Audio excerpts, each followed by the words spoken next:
Hello everyone, and welcome to the channel Sola Stories. I went to my son's house, but he was always working overtime, and my daughter-in-law treated me like a thief. I left in a fury, but not before leaving behind my trump card. Only then did they learn the true meaning of regret. I, a retired old woman, thought that going to my son's house for a month would be a blissful vacation.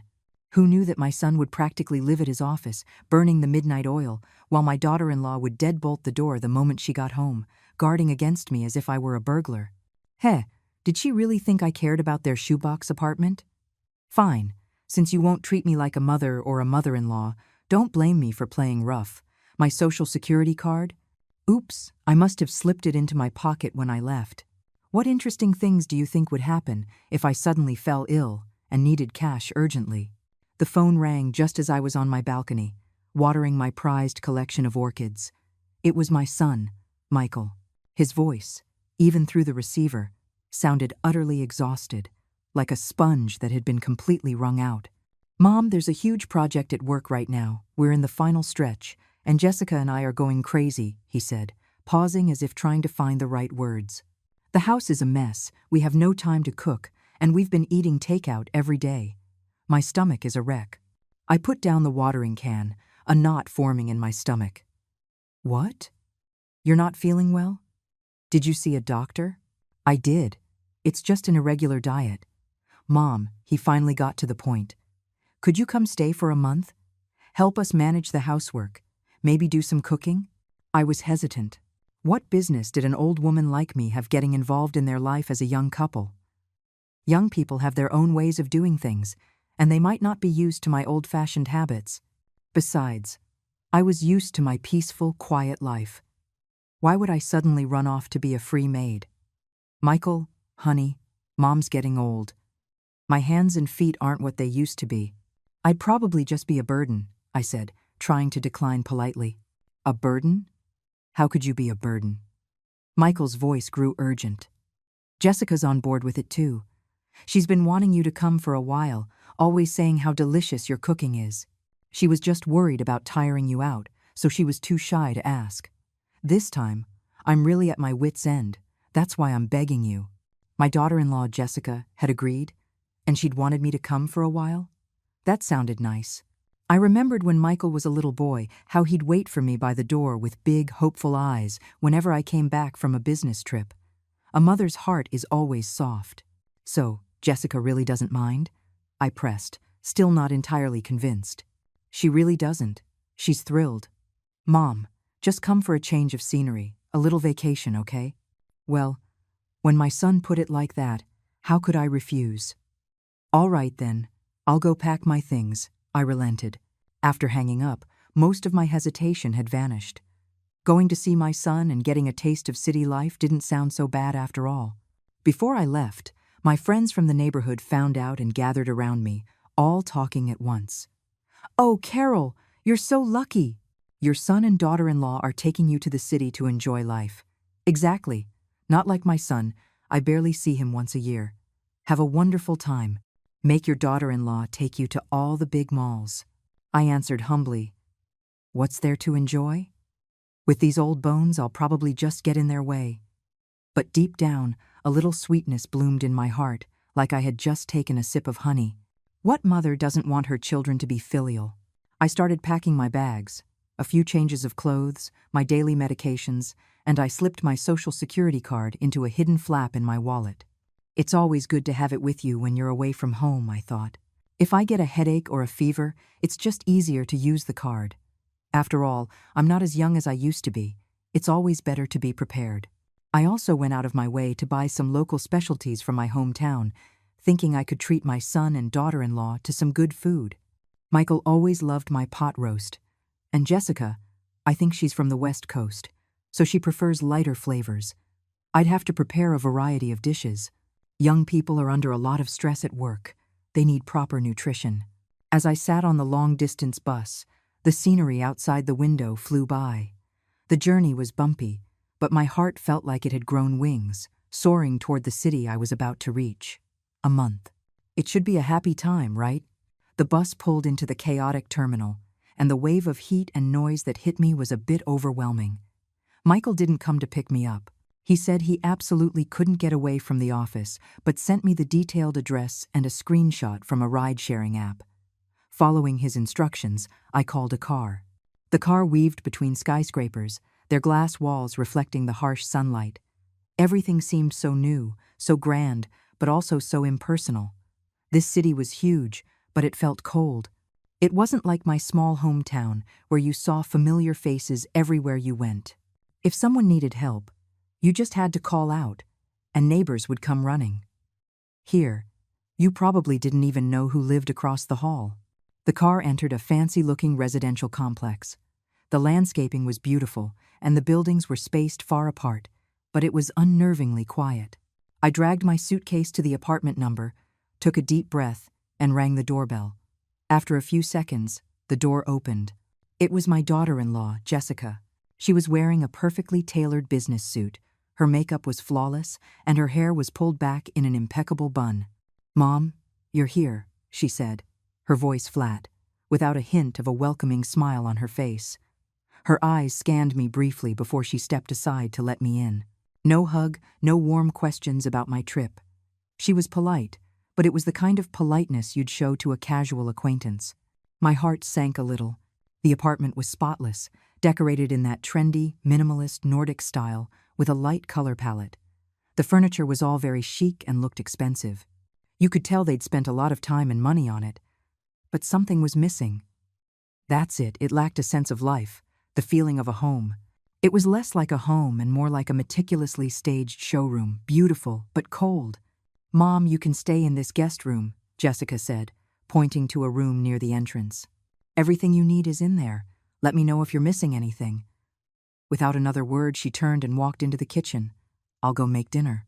Her back radiated a kind of business-like efficiency. I went into the guest room. It wasn't large, a single bed, a white wardrobe, and a small desk. The walls were stark white. The bedding was new.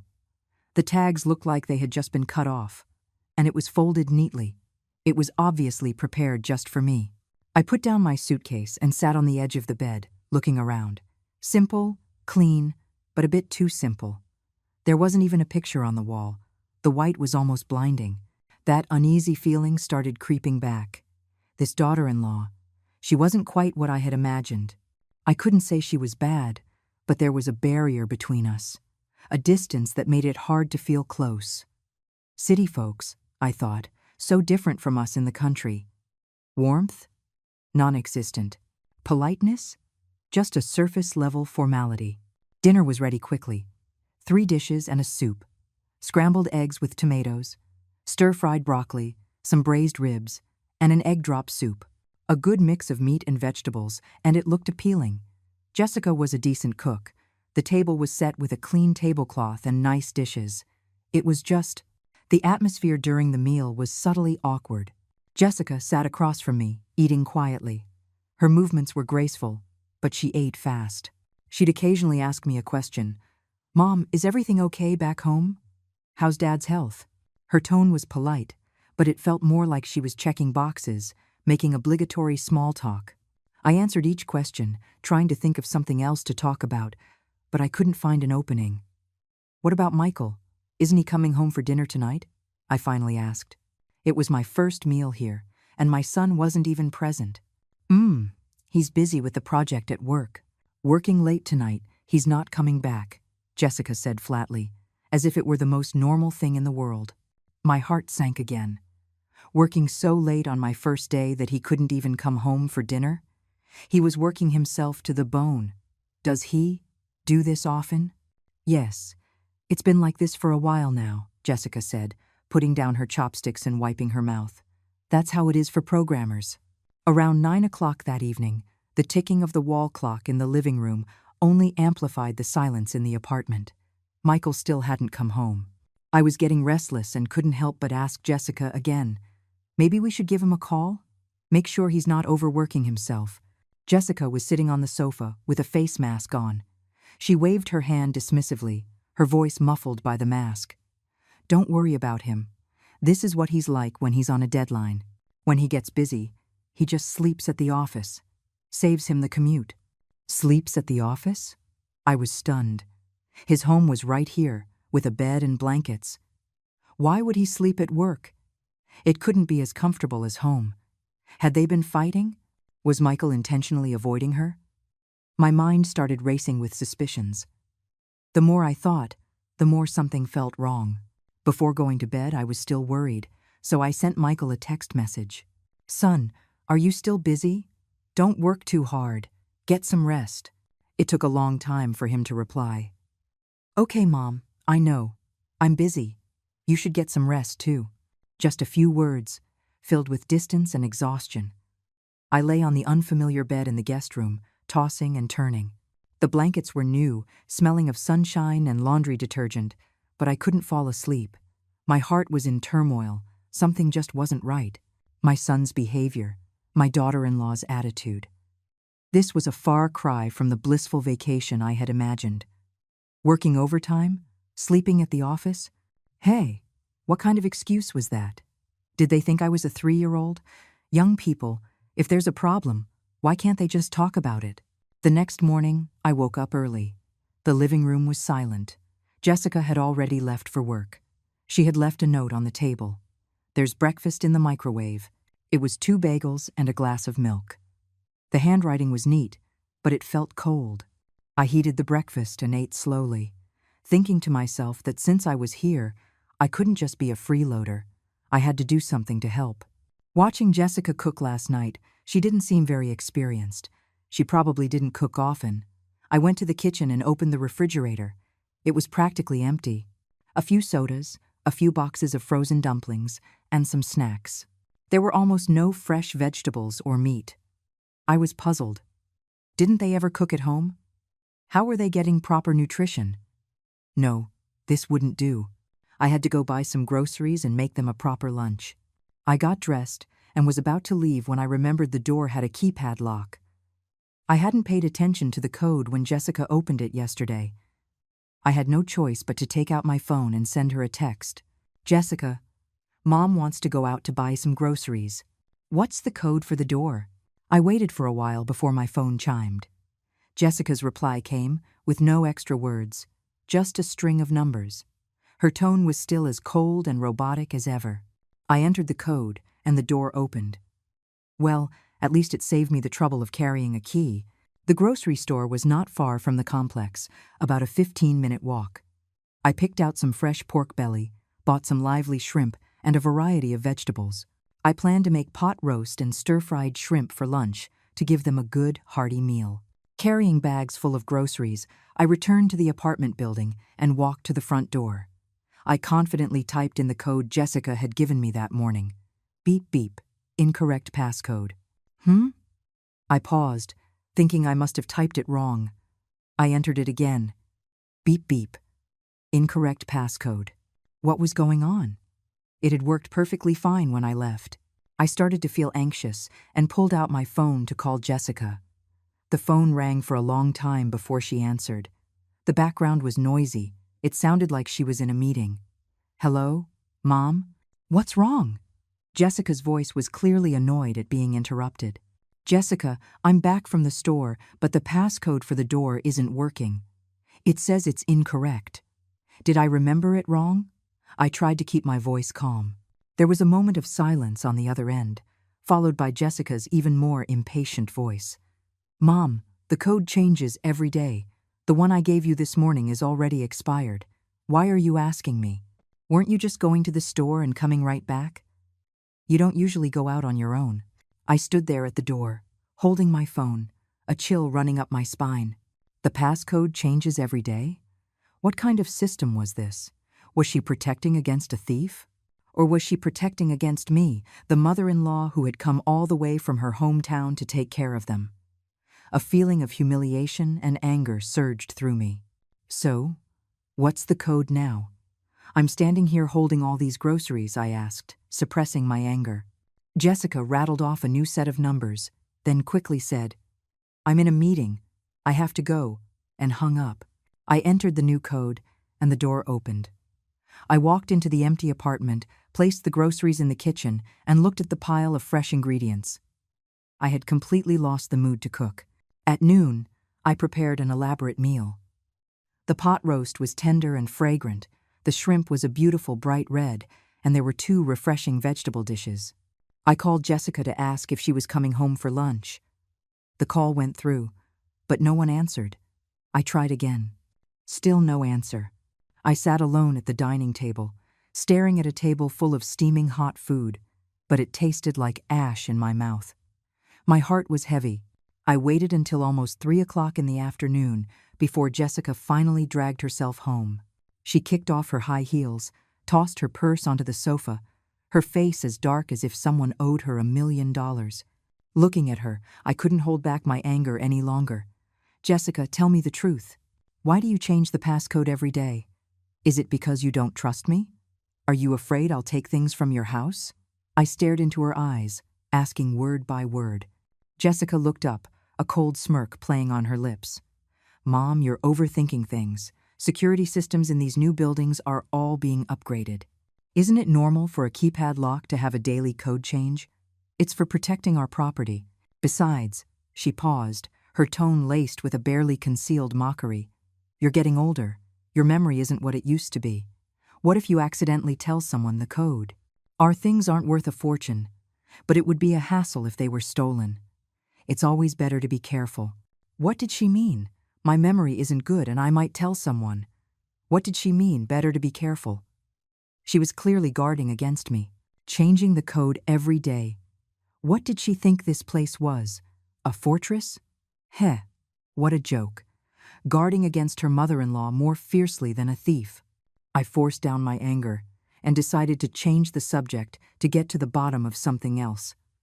Jessica, tell me the truth. Michael, why does he always sleep at the office? Is it really because of work? Are you too having problems? I asked tentatively. At the mention of Michael, Jessica's face instantly darkened, like a cat whose tail had been stepped on. Her tone became sharp and sarcastic. Mom, are you overstepping a bit? That's between my husband and me. It doesn't seem to have much to do with you, does it? She crossed her arms, looking down at me with defiance in her eyes. Her words were like a needle, stabbing me right in the heart.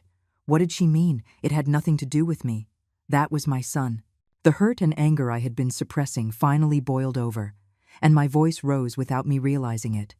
I am his mother. What's wrong with me asking? He is my son.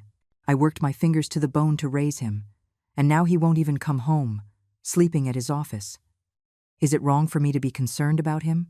Jessica let out a cold laugh, as if she had just heard the world's biggest joke. She stood up, walked over to me, her finger almost poking my nose. Your son? That's right, he's your son. But now, he is first and foremost my husband. His time, his energy, everything about him is my business. It has very little to do with you. You need to understand your place and stop trying to run our lives. Her voice was shrill, and every word was like a poisoned icicle, crashing down on my heart. I was furious, trembling with rage. I pointed at her, my voice shaking. Fine, fine. So this is how you city people treat your guests. This is how you treat your elders. I've really seen it all today. I must have been blind to come to this house. You think you came here to be pampered? Jessica shot back, not backing down, her hands on her hips, her voice even louder. Let me tell you, I couldn't stand you from the start. If Michael hadn't begged me, I would have never let you set foot in this house. The moment you arrived, you just created more problems. So that was it. She never wanted me here. Everything she said before was a lie. And I had actually believed she was a reasonable, kind daughter-in-law. I laughed, a bitter, angry laugh, and pointed to the door. Good. Since you don't want me here, I'll leave. I'm leaving right now. Whoever wants to stay in this godforsaken place can stay. Jessica crossed her arms and watched me with a mocking smile. Go ahead. If you have the guts to leave, don't ever come back. I'm going. Who's afraid of who? I furiously grabbed my purse, which I had casually tossed on the sofa that morning. Thankfully, my wallet and social security card were inside, and stormed towards the door without a second glance. I yanked the door open and slammed it shut behind me. Bang! The loud noise echoed in the hallway. Then, I clearly heard a click from behind me. The door had been locked from the inside. I stood by the elevator, feeling like a defeated rooster, utterly humiliated. The towering rage I felt during the argument had vanished like a popped balloon, leaving only an endless sense of grievance and confusion. It was mid-afternoon, and the sun was beating down mercilessly.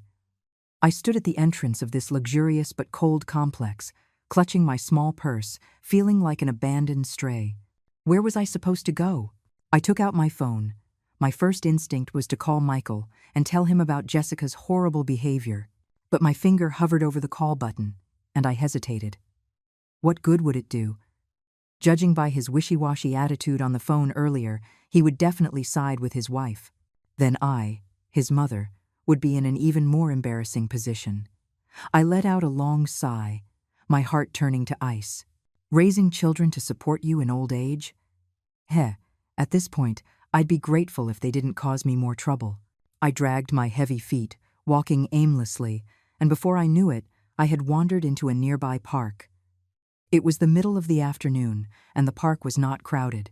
Under the shade of the trees, a few old men were playing chess, some old women were chatting, and others were dozing off next to strollers. Seeing their leisurely, carefree expressions made me feel even worse. They were all enjoying their golden years. And me? At my age, I was being thrown out like trash by my daughter-in-law. I found a bench and sat down. I took out my phone and, out of boredom, opened up Facebook, wondering if anyone else had gone through something similar. As I scrolled aimlessly, I found that there were quite a few. How to deal with a daughter-in-law who treats her mother-in-law like a thief. My son is a mama's boy, and my daughter-in-law is too controlling. What should a mother-in-law do? I was kicked out by my daughter-in-law. What now? The number of posts about dysfunctional in-law relationships was dizzying, and I couldn't help but shake my head and sigh. It seemed that mothers-in-law all over the world had their own crosses to bear. Reading through them, that feeling of being abandoned and lonely seemed to lessen a bit. At least I wasn't fighting this battle alone. Hey, Facebook really had everything. I just never thought I'd run into the queen of all crazy daughters-in-law. I sat on the park bench for nearly an hour. The blistering sun gradually began to set, and the heat subsided. My mood also started to calm down. Being angry and hurt wasn't going to solve anything. I had to figure out a solution. Was I really going to just buy a bus ticket and go back home in defeat? No, absolutely not. Why should I? I came here with good intentions to help them, and this is how I was treated. I couldn't just swallow this insult. I was the mother-in-law, the elder. I couldn't let a younger person bully me like this and just take it. And Michael's attitude was so strange. Sleeping at the office? He had never done that before. Was he really completely unaware of how his wife was blatantly pushing me away? Or did he know and simply not care? Or perhaps this was a show they were putting on together, just to make sure I didn't stay here long.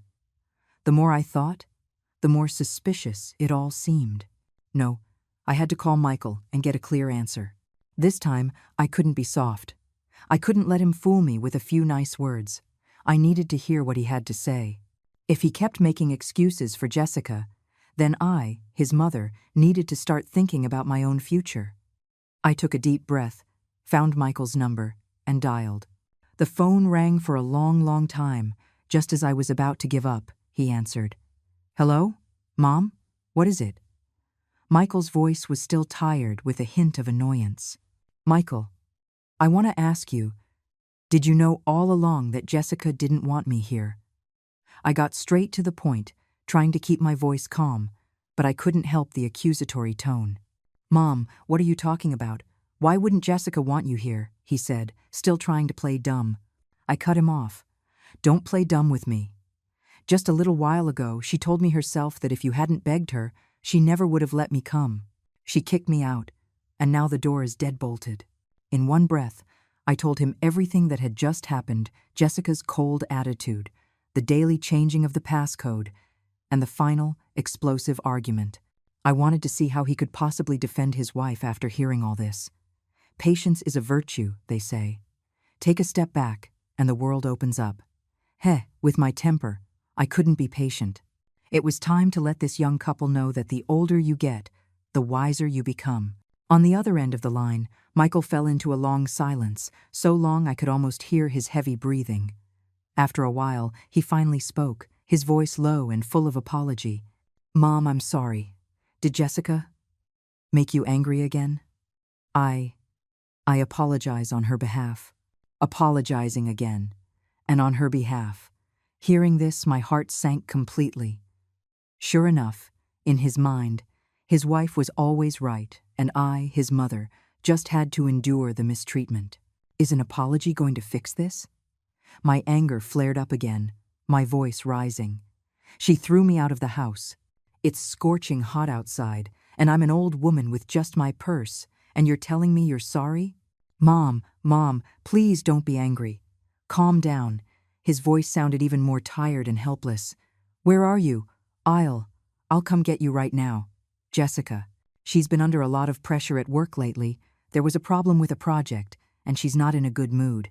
Maybe she spoke harshly. Please try to be patient with her." Under pressure at work again?" I let out a cold laugh, my voice dripping with sarcasm. Under pressure at work? So because she's stressed at work, she can yell at her elders? She can kick her mother-in-law out of the house? Michael, I'm asking you to look me in the eye and tell me, do you have any respect for me as your mother at all? Mom, of course I respect you. You're my mom. Michael's voice grew desperate, pleading. But Jessica, it's not easy for her either. Can you please just not be angry for now? Come home with me, and we can talk about this properly at home, okay? I promise, I'll have a serious talk with her when I get back. Go back? Back where? I refused flatly, my tone firm. Go back to see her long face and be treated like a thief? Michael, let me tell you, this isn't over. Unless. I paused, then said word by word, unless she, personally, apologizes to me. A sincere, heartfelt apology. I will never set foot in that house again. Mom, please don't be like this. Michael's voice was begging. That's all. I cut him off, feeling exhausted. I'm tired. I don't want to talk anymore. I'm hanging up. And with that, I hung up before he could respond. Listening to the dial tone, my heart felt like it had been plunged into an ice cave. It was freezing. I couldn't count on my son. My daughter-in-law was an ungrateful snake. I must have been out of my mind to come here. Counting on my son? I'd have better luck counting on pigs to fly. It looked like I had to handle this myself. After hanging up, I sat on the park bench, my mind racing. Since playing nice didn't work, they left me no choice but to play rough. If I couldn't be tough, I'd have to be smart. I suddenly remembered the Social Security card in my wallet. Yes, the Social Security card. An idea instantly sparked in my mind. Since you two treat me like an outsider, then this outsider is going to cause you a little trouble, give you a taste of what it feels like to be anxious, worried, and completely helpless. I opened the map on my phone and searched for nearby hospitals. Not far from the park, there was a major medical center. Perfect, that's where I'd go. I stood up, brushed the wrinkles from my clothes, picked up my small purse, and started walking towards the hospital. At the hospital, the emergency room was bustling with people, the smell of disinfectant filling the air. I registered for an appointment with a cardiology specialist. When it was my turn, I walked into the exam room, sat across from the doctor, and began my performance. Doctor, I don't know what's wrong with me lately, I just feel off, I said, pressing my temples and frowning, feigning discomfort. How do you feel off? The doctor was a kind-looking, middle-aged woman. She pushed up her glasses and asked gently, I've been dizzy, my vision is blurry, I'm seeing double, and I have no energy at all. Sometimes my chest feels tight, I explained, clutching my chest and coughing lightly for effect. The doctor asked a few more questions and then took my blood pressure. Your blood pressure is a bit high, 160/100, she said, looking at the monitor. High blood pressure is common at your age, but we can't be careless. Have you not been resting well lately? Or have you been under a lot of emotional stress? I was secretly thrilled. The doctor was playing right into my hands. I quickly followed her lead. Yes, there's been a lot going on at home. I haven't been sleeping well, and my mood has been terrible, I said with a sigh, trying to look miserable. Doctor, Is my condition serious? The doctor thought for a moment. Just to be safe, why don't you stay in the hospital for a couple of days? We'll run a full checkup, keep you under observation, and see if it's just high blood pressure or if there's something else going on. That was exactly what I wanted. I nodded eagerly. Okay, whatever you say. But doctor, my children work out of state and can't get back here right away. I don't have anyone to take care of me. Could you possibly arrange a private room for me? It would be more convenient. The doctor looked at me and nodded. Yes, we have private rooms available, but the cost is higher. That's fine. Money is not an issue. My health is what's important, I said quickly. The doctor wrote out an admission form. I took it to the admissions office, paid the deposit, got my hospital gown, and was soon settled into a private room. The room was small but clean and had its own bathroom. I changed into the gown, lay on the bed, and stared at the white ceiling, plotting my next move. I took out my phone, composed a text message, and sent it to my son, Michael. Son, Mom is suddenly feeling very unwell, extremely dizzy. The doctor is admitting me for observation. I'm at the City Medical Center. Room number. Please come quickly. After sending the text, I took a deep breath and decisively turned off my phone. All right, the bait had been cast. Now, I just had to wait for the fish to bite. You want to play games with me? Heh, you're still amateurs. When I was your age, I'd seen it all. Just you wait. The real show is about to begin. As expected, not long after I turned off my phone, the door to my hospital room was thrown open. My son, Michael, rushed in, panting, his hair a mess, and beads of sweat on his forehead. He had clearly run all the way here. Mom, are you okay? What's wrong? He cried, rushing to my bedside, his face etched with anxiety, his eyes filled with worry and panic. I slowly opened my eyes, putting on my best frail and weak expression. My lips trembled, and my voice was barely a whisper. Michael, you're here. I tried to lift my hand to reach for him, but let it fall back limply. I don't know what happened. I suddenly felt the whole world spinning, and I have no strength at all, the doctor said. I said I need to be kept for observation. Michael looked at my pale face. Part of it was an act. Part of it was genuine from all the stress, and his eyes instantly reddened, his voice choked with emotion. Mom, I'm so sorry. It's all my fault. I didn't take good care of you. I let you down. He took my hand. His was cold. I sneered inwardly.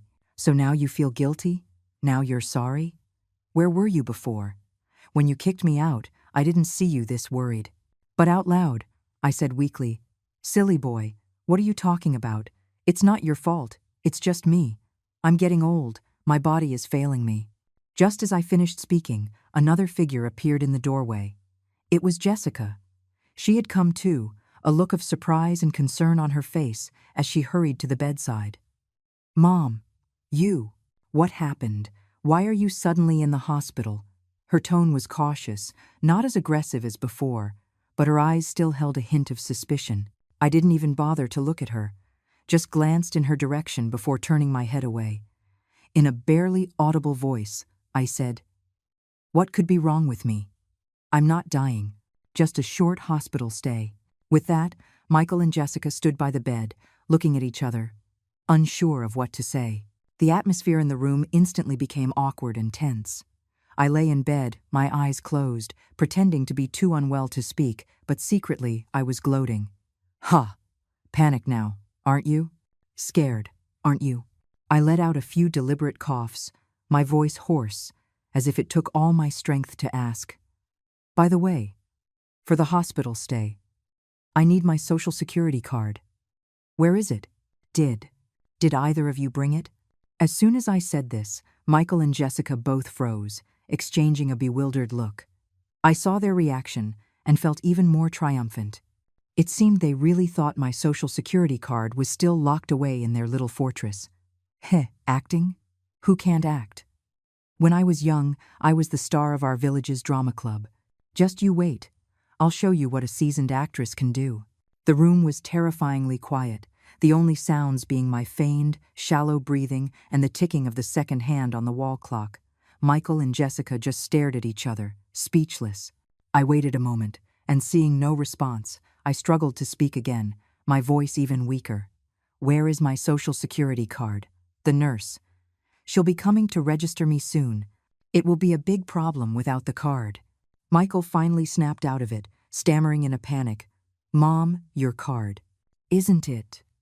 Isn't it in the drawer in the guest room at home?" As he spoke, he subconsciously glanced at Jessica. I slowly shook my head, my breath shallow. "No, I remember, when I left. I'm sure I put it in my purse." As I spoke, I motioned for Michael to hand me the small purse on the nightstand. I took the purse and pretended to search through it. The wallet flap was empty. The small pocket inside was empty. I emptied the contents of the purse onto the hospital bed, checking each item one by one. Finally, I spread my hands in defeat, my brow furrowed. That's strange. Why? Is it gone? Jessica's face instantly turned ugly.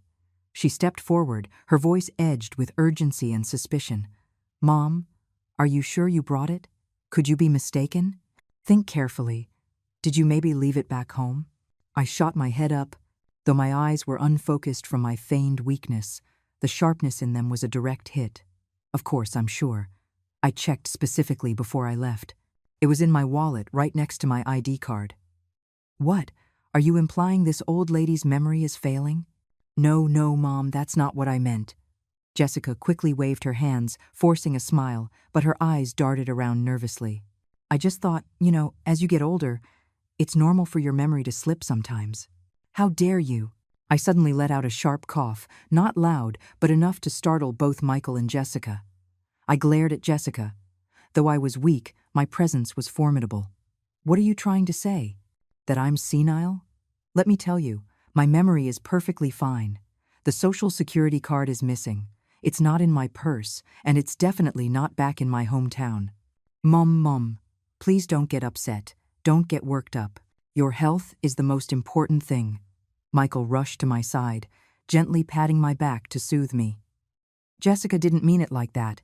Please don't misunderstand. We'll go back home and look for it right now. It must have just fallen into a corner somewhere. We'll find it." I snorted, pushing Michael's hand away and turning my head to the side, my voice filled with tears and grievance. "Look for it? And what if you find it? I've already paid the hospital deposit with my own money, but there are still a ton of tests and treatments to come, and I need the card for all of them. If we can't find it now, how am I supposed to get treatment for my illness?" The more I spoke, the more agitated I became, finally covering my face and pretending to sob, my shoulders shaking. My acting skills have been honed over decades. You young whippersnappers think you can outsmart me? Just you wait. I'll show you what a master can do.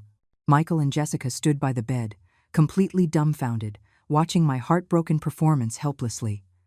The atmosphere in the room grew even more oppressive. Seeing their anxious and helpless expressions, I was secretly delighted. But on the surface, I had to keep the act going. Suddenly, Jessica seemed to remember something. Her face changed, and she asked tentatively, "Mom, your Social Security card, could it be that you, deliberately, hid it somewhere?" I snapped my head up, looking at her with tear-filled eyes, full of disbelief and hurt. "Jessica, how could you think that of me? My own Social Security card, why would I hide it? I'm lying here in a hospital bed, waiting for that card to save my life. Would I really joke around with my own health?" My stare made Jessica feel guilty. Her eyes shifted away as she stammered. I didn't mean that, it just seems too much of a coincidence." Michael also frowned, looking at me with a questioning gaze, his tone uncertain. "Mom, are you hiding something from us?" Aha, this one was starting to get suspicious too. I sneered inwardly, but my face immediately crumpled into an even more aggrieved expression. I let out a long sigh, my voice choked with emotion, as if I had been terribly wronged. What could I possibly be hiding from you? I'm just an old woman who came all this way to be with you, just to see you, to be closer to you, and maybe enjoy a little comfort in my old age." As I spoke, I wiped my tears with the back of my hand, my voice growing lower, filled with sorrow. Who knew? Who knew it would turn out like this? My life is so bitter. I worked so hard to raise my children, and now that I'm old, I thought I could rely on them, but instead, I have to suffer like this. Boo-hoo. I just let go and started crying loudly, a performance so genuine and heart-wrenching it could win an award. Tears, at critical moments, are still very useful, especially against heartless children. The effect is simply phenomenal. Sure enough, seeing me cry so sorrowfully, Michael and Jessica both panicked. Michael, in particular, could never stand to see me cry. He rushed forward, clumsily trying to wipe my tears, his voice full of guilt and heartache. Mom, please don't cry, please stop crying. It's all our fault, we were wrong. Don't worry, we will find the Social Security card, we definitely will. Jessica also stood to the side, her head down, wringing her hands, looking completely helpless.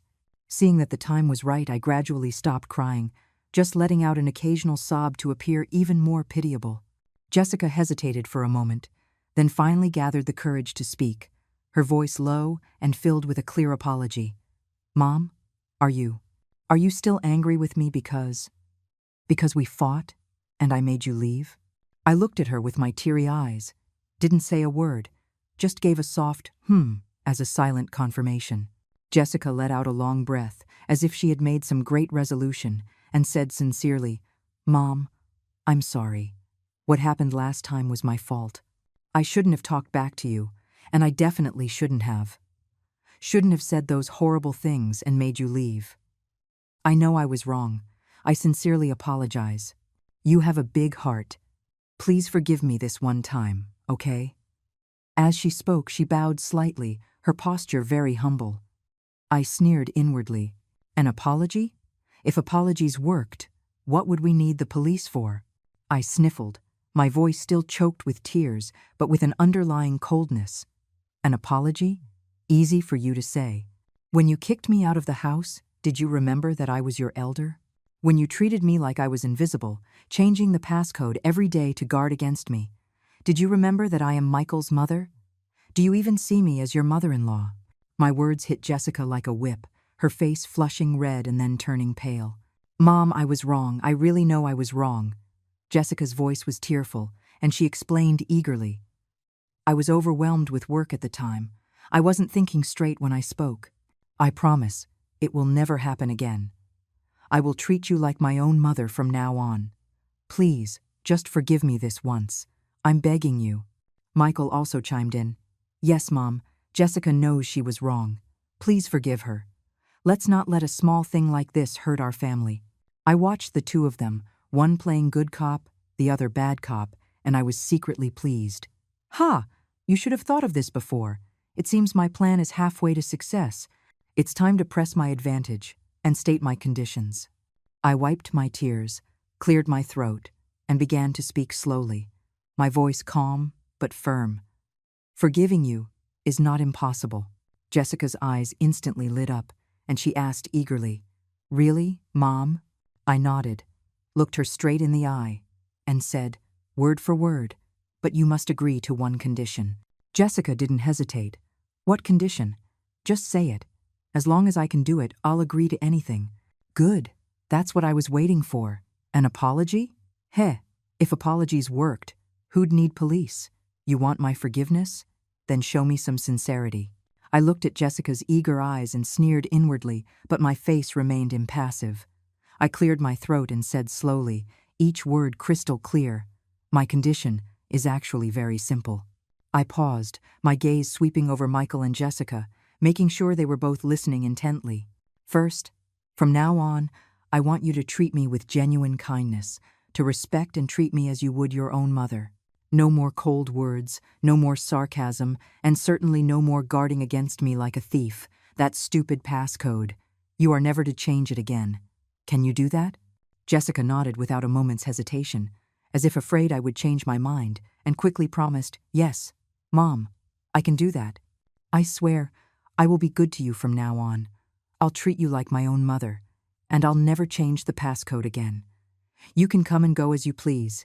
Stay as long as you like. Easy to say. Who knows what you're really thinking? But at least the attitude is there for now. I nodded, seemingly satisfied with her promise, and then I dropped my second, and most important, condition. As for the second thing, I deliberately drew out my words, watching Jessica's face instantly tense up before I slowly continued, I want you to hand over the family's finances to me. What? Jessica cried out, all the color draining from her face, her eyes wide with disbelief. Michael was also stunned, looking at me in shock. Mom, that's not a good idea. The money. Jessica has always managed it, and she's done a great job. You're getting older, managing all that would be so tiring for you.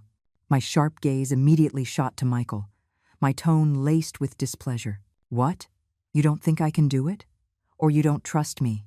Your own mother? I worked my fingers to the bone to raise you. Do you think I'm after your little bit of money?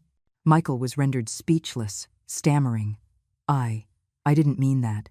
I ignored him and turned to the pale, tight-lipped Jessica, my eyes sharp and unrelenting. Well, Jessica, what do you say? Can you do it? If you can't, then all your apologies just now were fake. You have no sincerity at all, and there's nothing more for us to talk about. I laid it all out, crossed my arms, and watched her, waiting for her answer. I knew this was her weak spot. Modern women, especially those working in corporate America, value their financial independence and status in the family. Asking her to hand over the finances was like asking for a pound of flesh. But I had to push her. The room was deathly quiet. The air felt thick enough to cut with a knife. Jessica's chest heaved, her mind clearly in turmoil. She bit her lower lip, her nails digging into her palms. Michael stood by, wanting to intervene but not daring to, his forehead beaded with sweat. After a long while, as if making a monumental decision, Jessica finally looked up, her eyes a complex mix of emotions, and forced out a few words from between her teeth. Okay, Mom, I agree. The family's money. From now on, you'll be in charge. Her voice was low, laced with a barely perceptible tremor of humiliation. If you want something, you have to pay the price. You want my forgiveness? Then hand over your little treasury. Hearing Jessica finally agree, the knot in my stomach loosened, but I showed no emotion on my face. I put on a show of reluctance, as if I had just made a difficult decision after deep thought, and nodded lightly with a sigh. All right. Seeing how sincere you are, I'll forgive you this time. I looked at Jessica, my tone serious. But, Jessica, you must remember what you said today, the conditions you agreed to. You have to follow through, especially. You have to be good to me, genuinely good to me. Mom, don't worry, I remember. I will be good to you from now on, better than to my own mother, Jessica promised, bowing her head, a smile on her face that was uglier than tears. Michael also let out a sigh of relief and quickly added, Mom, you can rest assured. We will definitely be good to you from now on. I waved my hand, reverting to my weak and feeble persona, leaning back on the pillows. Oh, I'm really getting old. I'm no use anymore. This illness has really taken a toll on my body. From now on, I'm afraid I'll have to rely on you two to take care of me. Mom, what are you saying? Taking care of you is what we should do, Michael quickly affirmed. Jessica immediately chimed in. Yes, Mom, you just focus on resting and getting better. That's the most important thing. We'll go home now to find the Social Security card. We'll bring it to you as soon as we find it. I nodded, closed my eyes, and said weakly, All right, you two go. And remember, you must find the card as soon as possible. Otherwise, my treatment, it will be delayed. Michael and Jessica agreed, then tiptoed out of the room, gently closing the door behind them. Finally, I was alone. I slowly opened my eyes, all traces of weakness and sorrow gone. I leaned back against the headboard, a triumphant and cunning smile spreading across my face. You want to mess with me? You're still too green. Financial control in my hands? This is just the beginning. The feeling of being in control is amazing. Now, I'll show you what a wise old woman can do. After Michael and Jessica left, the hospital room became quiet again. But that didn't mean I was idle. I immediately took out another phone, a backup I kept hidden under my pillow. It's a lesson learned from years of experience. Always have a backup plan. I opened a messaging app and went to my group chat with my old friends. Ladies, I have an emergency. Can you help me find out about some reliable, stable investment products on the market right now? Preferably low risk, suitable for us seniors. As soon as I sent the message, the group chat lit up. Ooh, Carol, what's with the sudden interest in investing? Did you win the lottery? Is it a gift from your son and daughter-in-law? Spill the tea. I replied smugly, hee, that's a secret. Let's just say I have some extra cash now, and I can't let it just sit in the bank and lose value. An old lady has to keep up with the times, learn how to make money work for her.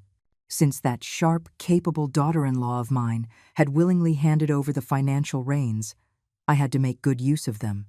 I wasn't the type to hide cash under the mattress or only buy treasury bonds. I was going to make this money work for me, to enhance my golden years.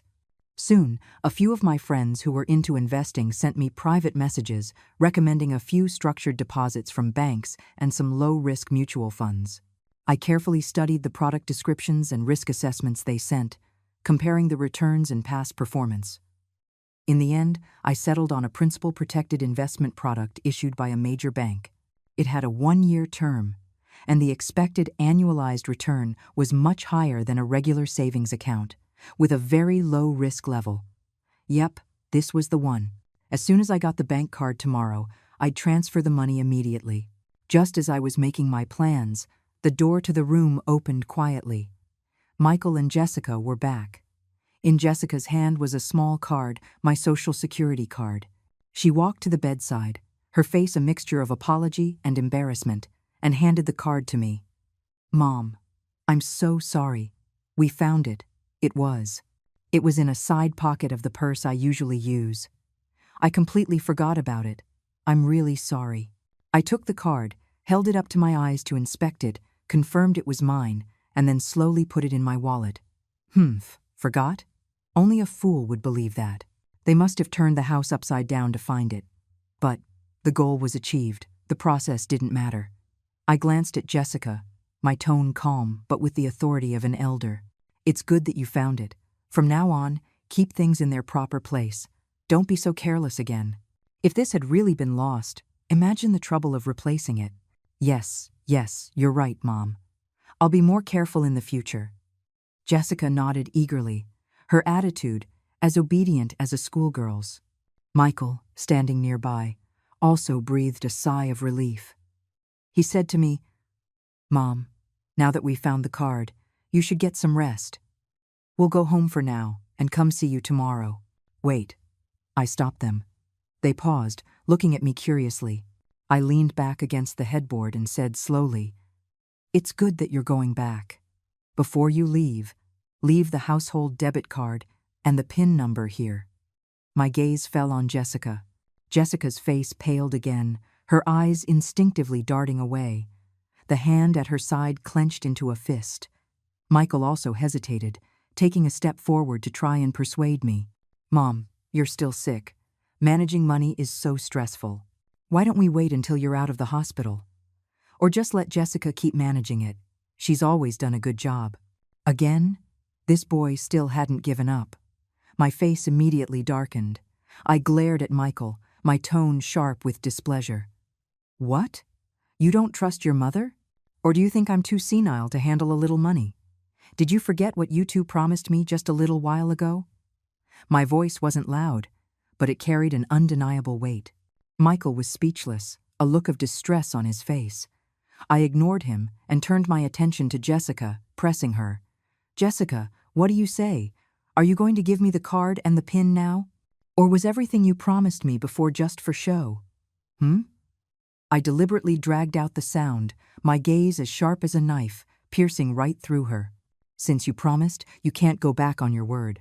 I'm not that easy to fool. You want to get the financial power back? Not a chance. Jessica stood frozen, her face a canvas of changing colors, her lips pressed tightly together, clearly in the midst of an intense internal struggle. She shot a quick glance at Michael, as if hoping he would say something for her, but Michael met my gaze and immediately shrank back like a turtle into its shell. Counting on him. The air in the room thickened again. I could almost hear Jessica's heavy breathing. I knew what she was hesitating about, what she was weighing in her mind. In the end, the instinct for self-preservation, or rather, the fear that I would cause another scene, won out over her reluctance. She clenched her jaw, as if making a great sacrifice, took a bank card from her purse, and handed it to me with both hands. "Mom, this is the household account card. All the money is in there." Her voice was dry.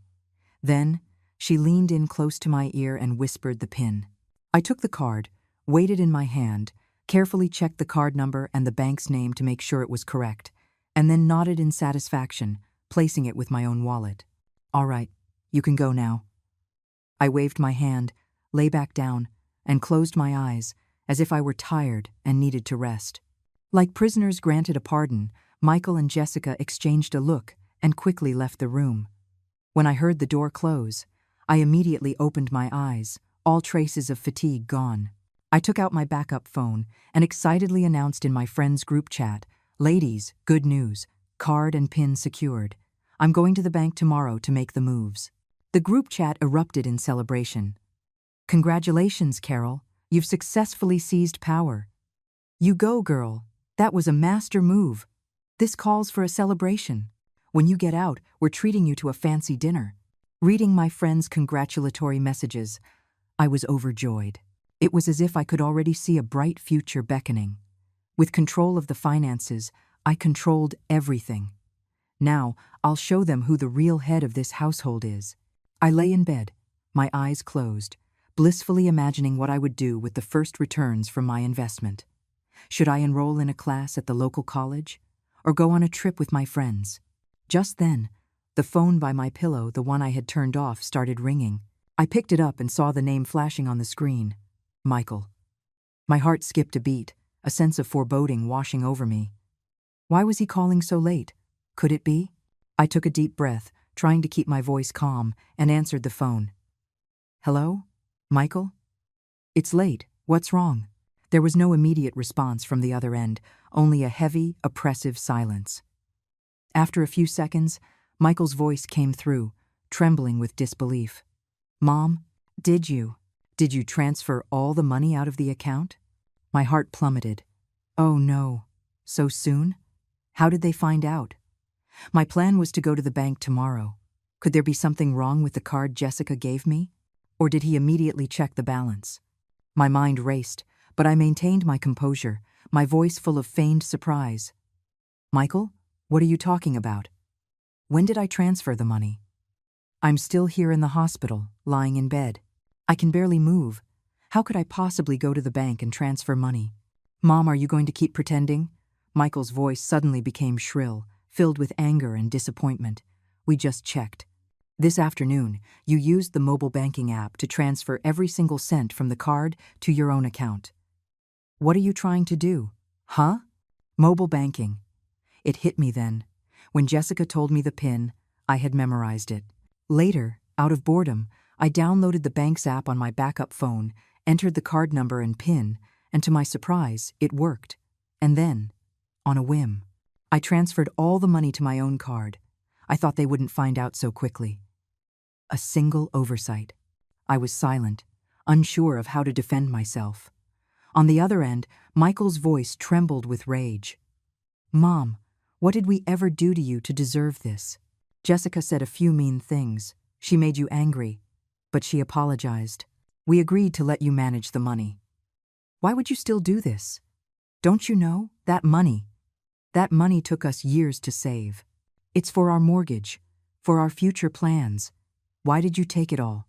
Tell me, why?" His questions were like a barrage of bullets, each one a bloody accusation. I opened my mouth to explain, but my throat felt blocked. "Mom, say something." Michael was practically roaring now. "Did you plan this all along? Did you just want to take all the money and go back to your hometown? Did you ever even consider us your family? In your heart, there's only yourself, right?" His words were like a knife, twisting in my heart.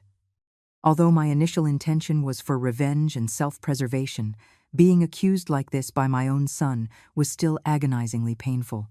Ripping off the Band-Aid was better than continuing the charade. Since I was caught, I might as well come clean. I took a deep breath. suppressing the pain and panic in my heart, and said in a calm, almost detached voice, full of exhaustion and finality, "Yes, Michael. I admit it. I transferred the money." I heard a choked gasp on the other end, as if he couldn't believe I had admitted it so easily. "But," I continued, my voice laced with a hint of grievance and accusation, "I didn't do it without reason." "Reason? What reason could you possibly have?" Michael scoffed, his tone dripping with sarcasm. "Was it because we treated you poorly? Did we neglect you? We gave you the best guest room, we fed you well. Wasn't that enough?" "Neglect." I shook my head, my voice full of bitterness. "Michael, those material things, they're not what I wanted. I know you're busy with work, under a lot of pressure, but I always felt like you never truly treated me as part of the family." The other end fell silent. Only Michael's heavy breathing could be heard. I paused, the grievances that had been building up for days bursting forth like a flood. From the moment I arrived in this house, I felt like an outsider, an extra. You were out early and back late, sometimes even sleeping at the office. We never had time to have a real conversation. And Jessica? She was polite, yes, but it was a politeness full of distance and suspicion, changing the passcode every day, looking at me like I was a thief. This home to me was like a beautifully decorated cold cage. I didn't feel a single ounce of warmth or respect. As I spoke, tears started to fall again, my voice choking up. "I know, I'm old, I'm useless, I'm just a burden to you. You secretly wished I would leave sooner, didn't you?" In that case, my voice suddenly turned icy and hard. "I'll grant you your wish. Consider this money your early payment for my pension. I'll take this money, go back to my hometown, and live out the rest of my days in peace, and I will never bother you again." Mom, on the other end, Michael's voice trembled with helplessness. "You, how could you think that? We never thought you were a burden. If you felt we did something wrong, you could have just told us. We would have changed. Why? Why did you have to do it this way?" "Tell you?" I shook my head, my voice full of despair. "Would it have made a difference? You young people have your own lives. You would never understand how an old woman feels. You would just think I'm nagging, that I'm nosy. In this house, I didn't feel safe. Only money, only this tangible money could make me feel secure. Only by going back to my own hometown, the place where I was born and raised, could I find true peace." I had said everything I wanted to say. My heart felt strangely calm. On the other end, Michael was completely silent, a long, drawn-out silence. Only our breathing could be heard in the quiet night, stark and piercing. I knew that something between us, mother and son, had been shattered forever. "Since you don't treat me like family, don't blame me for being ruthless. I have to live for myself now." After what felt like an eternity, a voice came from the other end. It was Michael, crying, his voice thick with regret and pleading. "Mom, I'm sorry. We were wrong, we were so wrong. Please don't go. I'm begging you, don't go. We'll change, we promise. We'll treat you right. Whatever you want, we'll give it to you. Just please don't leave us. We can't live without you, our mother." Hearing my son's tearful confession, my heart clenched, a pang of sorrow washing over me. Blood is thicker than water. What mother doesn't love her child? But my rational mind told me not to be soft. Some cracks, once they appear, can never be repaired. Their remorse today might be genuine, but it was mostly driven by the panic and fear of the money being gone. Once the storm passed, once they got used to life without me, everything might just go back to the way it was. I couldn't put myself in that humiliating and painful position again. "It's too late." My voice was as hard as steel, devoid of any warmth. "Michael, it's too late. I've made my decision. Consider this money your filial duty, paid in advance. From now on, just pretend you never had a mother." "Mom, no." "Mom." I didn't listen anymore. I hung up the phone. Then, without hesitation, I turned it off, took out the SIM card, snapped it in half, and threw it into the trash can next to the bed. To cut ties with the past, you have to be thorough. Since I had made my decision, I would not look back. Better to fly free in the warm sun than to waste away in a cold cage. The next morning, I felt exceptionally well. Even my high blood pressure symptoms had vanished. I went to the doctor's office, told them I felt much better, and requested to be discharged. The doctor took my blood pressure again and found it was back to normal. Though surprised, she approved my request. I quickly completed the discharge paperwork. With my bank card, now loaded with Michael and Jessica's life savings, I didn't buy a ticket back to my hometown. I called a cab and went directly to a place I had already researched through my friends, the most high-end retirement community in the city. The environment was indeed beautiful, like a garden, with individual cottages, lush trees, and the sweet scent of flowers. The facilities were top-notch: a gym, a library, a game room, an art studio, you name it. I used the money on the card to book a sunny, private room for myself, paying for a full year in advance. With the remaining money, I invested most of it in that stable financial product I had picked out, keeping a portion for daily expenses. When I was finally settled in, sitting in my own sun-drenched little room, looking out at the lush greenery, listening to the distant laughter of other residents, I let out a long, deep breath. An unprecedented sense of ease and liberation washed over me. For the first half of my life, I had been a spinning top, constantly revolving around my husband, my son, my family. I had given my youth, my energy, my everything. Now, I could finally stop and live for myself, just once. I would start my new life here, enjoying the sun, the peace, and the freedom. I sent my decision and photos of my new life to my friends' group chat. They all gave me thumbs-ups and cheers. "Carol, you've really figured it out. So happy for you. That's the choice of a smart woman. We have to be good to ourselves. So cool. Once you're settled, we'll come visit you as a group." Reading their encouragement and well wishes, my heart felt warm, full of hope and strength for the future.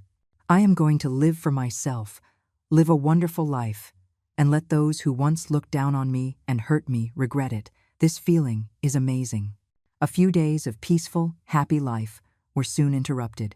That afternoon, I was in the community garden, learning Tai Chi with some new friends, when a staff member came to find me, saying I had visitors. My heart sank. I had a bad feeling. Sure enough, when I reached the reception area, I saw two familiar and loathsome figures, Michael and Jessica. They had both lost weight. Their eyes were sunken, their faces gaunt. They did not look like they were doing well. The moment he saw me, Michael's eyes welled up, and he rushed forward. "Mom, what are you doing here? We've been looking everywhere for you." Jessica followed, a sycophantic smile on her face, and said cautiously, "Yes, Mom, please come home with us. The house isn't a home without you." I looked at them, my heart a frozen lake, feeling nothing but cold disgust. I took a step back, keeping my distance, my voice detached. "Home? I don't have a home anymore. This is my home." "Mom," Michael's voice was choked with tears. "Please don't say that. I know we were wrong. We both know we were wrong. Please just forgive us this one time and come back with us. We promise. We will be good to you from now on. Whatever you say goes. We'll listen to you." Jessica then dropped to her knees with a thud, grabbing my leg, crying and sniffling. "Mom, I'm begging you, please forgive us. I really know I was wrong. I shouldn't have argued with you. I shouldn't have kicked you out. And I definitely shouldn't have. Shouldn't have been so suspicious of you. I'll treat you like my own grandmother from now on. Please, come back with us. The family needs you. Michael." Michael can't live without his mom. Her acting was even better than at the hospital, but unfortunately for her, I was no longer the same soft-hearted old woman. This kind of fake, insincere performance only made me sick. I jerked my leg, trying to break free from her grip, and snapped, "Get off me! Don't touch me! And save your crocodile tears. I don't want your apologies, and I don't accept them." Jessica stumbled back from my shove, collapsing onto the floor, staring at me in a daze. Seeing this, Michael also fell to his knees, grabbing my hand and pleading with tears streaming down his face. "Mom, I'm begging you, just give us one chance. Just one. We really know we were wrong. Please, just take pity on me. Don't disown me as your son.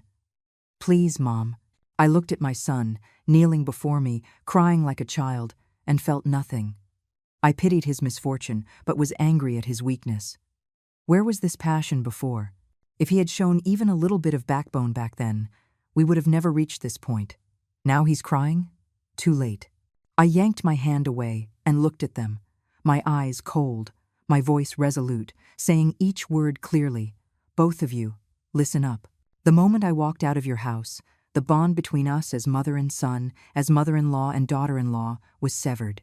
Leave, and don't ever come looking for me again. I don't want to see you. Your presence only reminds me of that unbearable past. It only disgusts me. This insincere performance is disgusting. You want my forgiveness? Maybe in the next life. I have completely broken ties with you and want nothing more to do with you. Michael and Jessica were stunned by my resolute attitude and cold words. They knelt on the floor, looking up at me in disbelief, as if they didn't recognize this cold, heartless old woman before them. Perhaps in their minds, I would always be the weak mother and mother-in-law they could easily manipulate, someone they could summon and dismiss at will, someone who wouldn't fight back. But they were wrong.